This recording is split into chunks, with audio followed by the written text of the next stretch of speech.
Kuhambe kahle kakhulu namhlanje ngoba umnyango ukhombisile ukuthi sinabasebenzi abane-capacity abakwazi ukuhlela izinto bebambisana nobuholi ney'nhlaka ezahlukahlukene zomphakathi njengoba senza futhi nakwabudumsana emakhaya.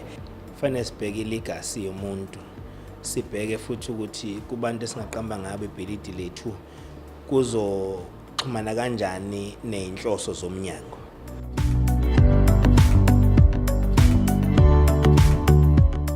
Sibonga kakhulu uhulumeni wesifundazwe nobuholi bwe-African National Congress nge-recognition abathe namhlanje bayinikeze Inkosi esakhotama ngegalelo layo enkululekweni nasemzabalazweni wabantu base-South Africa.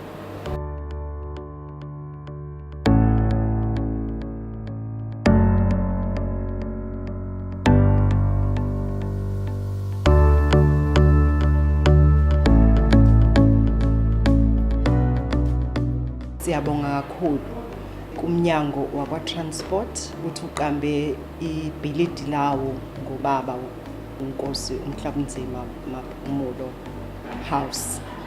Ngifisa ukusho ukuthi nanoma bekukhona ilonda nobuhlungu but wonke umuntu womndeni uyabuza ukuthi hey kanti lo kwakumuntu onjani. Nabanye abendawo abakhona baphuma khona emkhambathini babuza umbuzo wodwa ukuthi hayibo kanti lo muntu owahamba kanti ubekade isibusiso kangaka kuthini and uze uthi omunye ukubukhona ngabe sikuphi. Kufanele sibheke iligasi yomuntu, sibheke futhi ukuthi kubantu esingaqamba ngabo ibhilidi lethu kuzoxhumana kanjani ney'nhloso zomnyango. Ongaphezulu kwalokho sibheke futhi ukuthi kulezi zinhlelo zenguquko zezomnotho esingenelele kuzona mangabe siqamba amagama akuhambisane. Shuthi sifuna umuntu ezothi masibheka ilife yakhe sireflect empilweni yakhe njengayo Inkosi Mhlabunzima Maphumulo kukhombisa ukuthi ube ne resilience.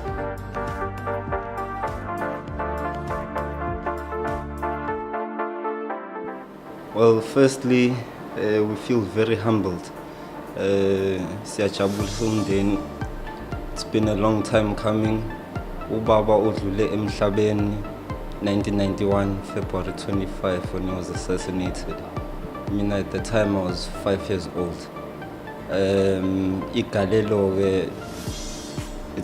there's been a process that's been ongoing for 2018 whereby uPresident umrecognizile with the National Order of Lithuli. And again, sekulonjwe incwadi that speaks of the history of ubaba and history yala eMaritzburg in terms of political violence. So a culmination will be the renaming of the Department of Transport after Inkosi Mhlabunzima, which is something that's a lasting legacy ezohlala, and it will be recognized by everyone.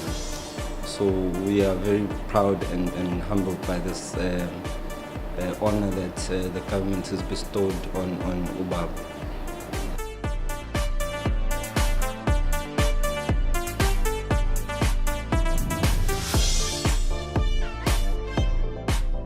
Nasekufingqiwe nje ukubaleka kwalenkosi yaba yiqhawe lomzabalazo wenkululeko yalelizwe lase-South Africa. Nasekufingqiwe okusho ukuthi yaba yiqhawe lenkululeko yakho nami. Emasontweni angemangakhi adlule umongameli uCyril Ramaphosa wayihlonipha naye, wayihlonipha ngale nhlonipho enkulu kabi okuthiwa yi-Order of Lithuli in gold.